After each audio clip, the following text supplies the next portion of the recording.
Hydraa కూల్చివేతలను CPI రాష్ట్ర secretary Narayana పరిశీలించారు.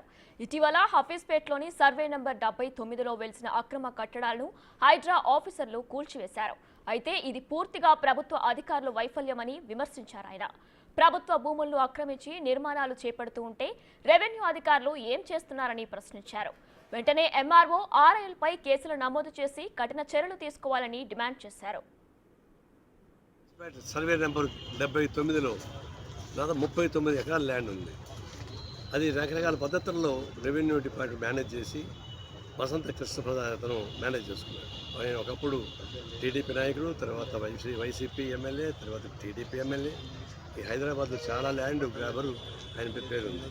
అట్లాంటిది దాదాపు వేల కోట్ల రూపాయలు చేసేటువంటి ల్యాండ్ని ఆక్యుపై చేశారు. దీన్ని రికార్డ్స్ మొత్తం తారుమారు చేశారు. దానిలో అప్పటికే 4 ఎకరాలు విల్లాస్ కట్టేసి అమ్మేసుకున్నారు. ఇప్పుడు ఇంకా ఒక 20 ఎకరాల దాకా, 25 ఎకరాల దాకా దాన్ని కూడా ప్లాన్ చేసుకుంటున్నారు. సో హైడ్రా వాళ్ళు మొత్తానికి దాన్ని మేనేజ్ చేసి పసిగట్టి దాన్ని మొత్తం కూల్చేశారు. అది కూల్చారు కానీ భవనాలు కూల్చలేకపోతున్నారు. ఖాళీ ల్యాండ్ హ్యాండ్ ఓవర్ చేసుకొని మా ఉద్దేశం.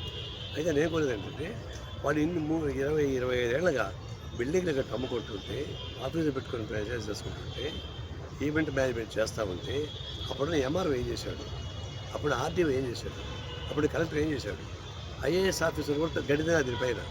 నా డిమాండ్ ఏంటంటే ఆ రోజుల్లో ఉన్నట్టు ఏ ఐఏఎస్ ఆఫీసర్ ఉన్నాడో, ఏ ఆర్టీఓ ఉన్నాడో, వాళ్ళ మీద సస్పెండ్ చేయ యాక్షన్